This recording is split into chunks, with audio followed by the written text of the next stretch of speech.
So it's day 291 of Hey, What Are You Doing Today? One fool's attempt to change his life.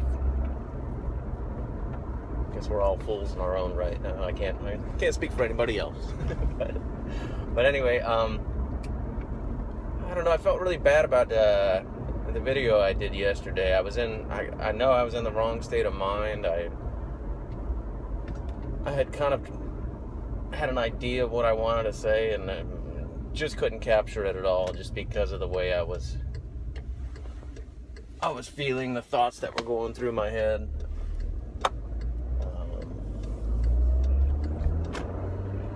And I guess it's interesting if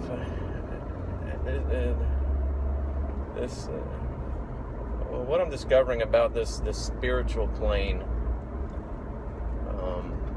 And I don't know too much about it. I have this inherent faith that it exists and that it's a wonderful spot to be.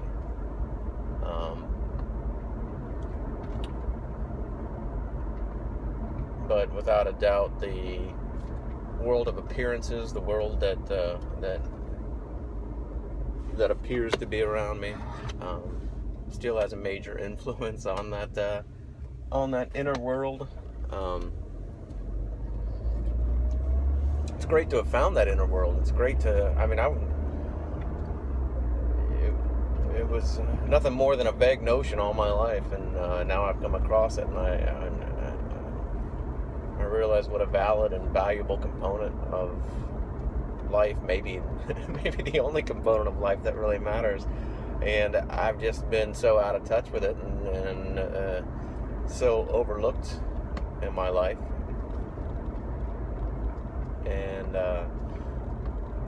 And it's just interesting to see that a world can really be changed like that. It's get up every day and go through life and deal with. I think I can certainly acknowledge for myself that there's a mental world. There's a world inside my mind that is my world. That is the world. That is. And if that's real, if that exists, and if I acknowledge that and I'm aware of that,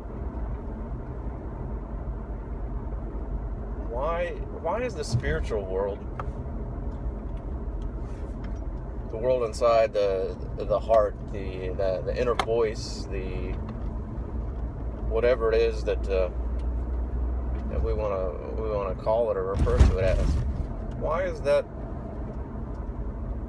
difficult for me to accept? I guess that's the question. It's definitely the most powerful thing I've ever felt in my life.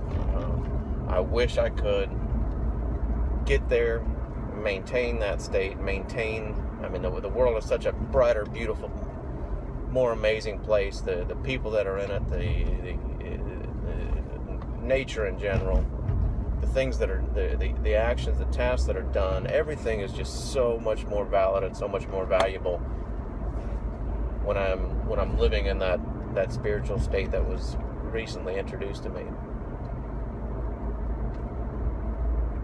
And the challenge is dwelling in that state for me. It's fleeting right now. It comes. It's awesome. Everything about it is just pure perfection. It really is, without any kind of words to describe it. But then I catch myself getting pulled back into the mental world, or the world of sense, the world of logic, which sometimes makes considerably less sense than the spiritual world. However, it's so ingrained, it's become so innate and so natural. And the spiritual state, the spiritual plane, has become so inane or unnatural because I've been so far away from it and so out of it that there's just this element of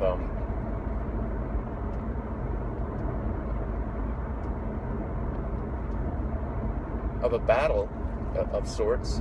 And what's really intriguing is when I'm living in that mental state, when I'm living in that logical state, that plane of sense, I feel so weak.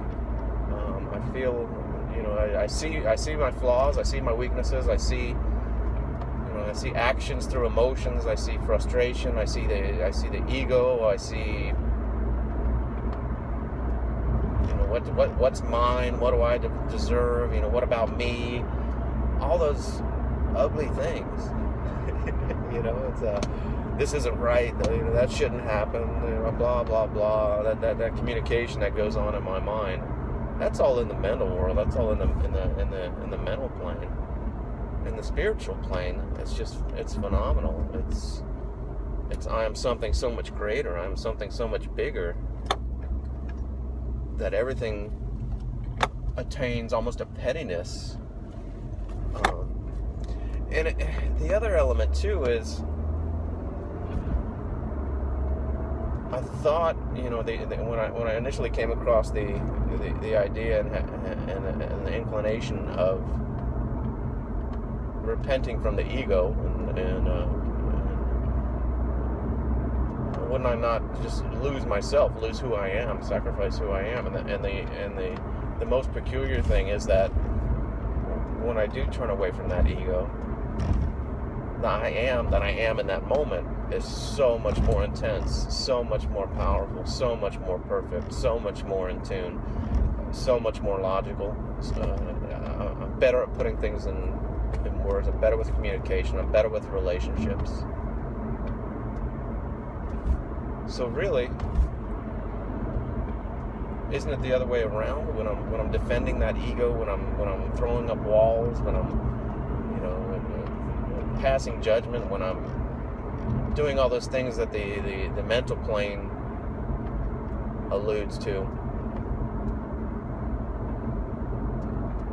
isn't that when I'm the furthest from myself? I'm not even paying attention to myself. I'm paying attention to everything that's going on around me, and myself is just in a reactory. I'm not sure the word there. A reactional state. And then later I can look at it and I can see how I acted. I can question. I can, why would I do that? Why would I let that affect me? Why? But living in that on that mental plane, there's a division. There's something that's not me in control. I'm becoming aware of that. So repenting from the ego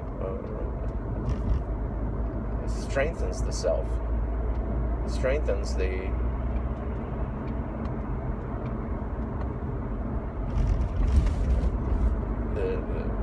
true inner being that I'm getting to know.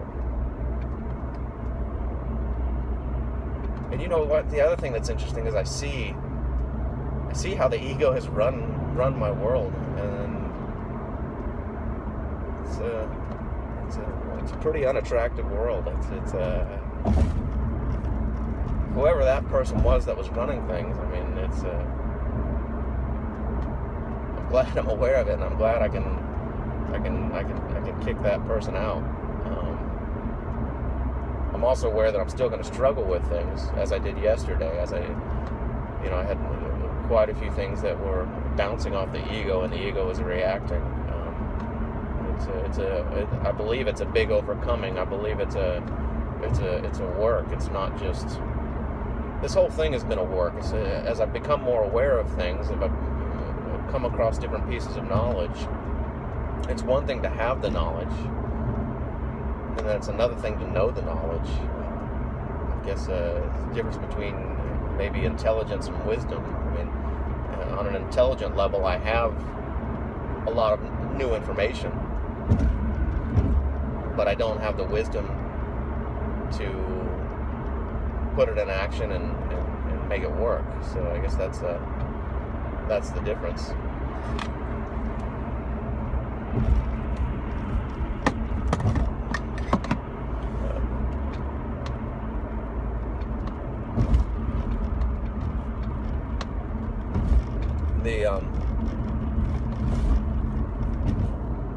the other thing I guess I kind of wanted to talk about is every month I've noticed that there's something different, some new fresh piece of knowledge. And what's been really exciting about this is, as I progress, I come across this knowledge, and it's mind-boggling, it's mind-blowing, it's life-changing, and I think, wow, this is the greatest piece of information. And in the back of my mind, I think, is this the epitome? Am I going to be able to find something next week or next month that is going to be more valuable than this? Am I going to go through a drought? Am I going to go through a point where I'm not getting the information?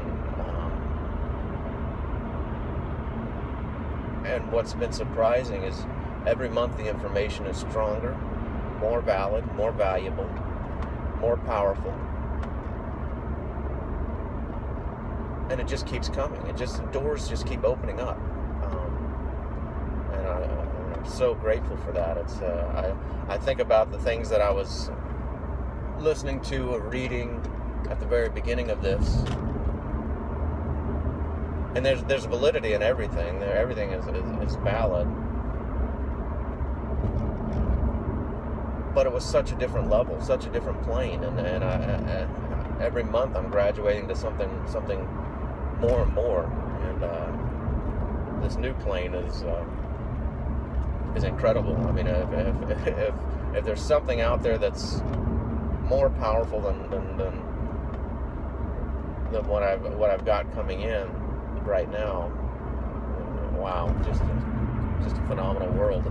And you know what is, I don't know if I mentioned this, but I think I might have mentioned it. Spiritually, I'm changing so much.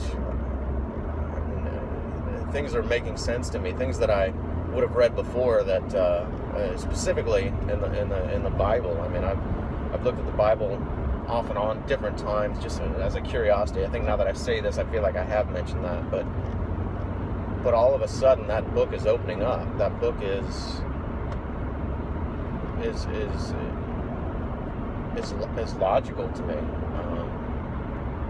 and I haven't even tapped the surface. I know nothing about it. That whole wealth of spiritual knowledge is there, and I can't wait. It sounds so peculiar. I was never that person. I was never that person that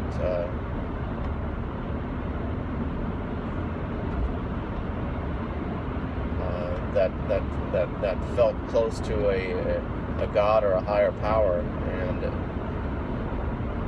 and I think it's just it's never been revealed to me. It was never revealed to me before. It was kind of put in front of me and described in all the incorrect ways that didn't necessarily communicate with me. And the mental world really challenged it. There's no doubt about that. But now, living in the spiritual plane, all of a sudden, that book opens up, begins to make sense, and it's just almost just taking me in, just encouraging. There's an encouragement, a natural encouragement to continue forward, reading, looking, exploring more and more and more. I'm so interested in it. But it's early morning. It's crisp. It's January. There's still mountains of snow around us. I have a feeling it's going to be a great day. I think they're all great days, even the days where I wrestle in that mental, logical plane of existence, that plane of the ego, that plane of the self. You know what? The ego and the self are two different things. There's no plane of the self might be in the spiritual world. I'll have to figure that out. But just saying that, I recognize that the self and the ego are two completely different things. I think Freud figured that out a long time ago, but probably somebody who figured that out a long time before him as well. Anyway, it's day 291. hey, what are you doing today? Thanks.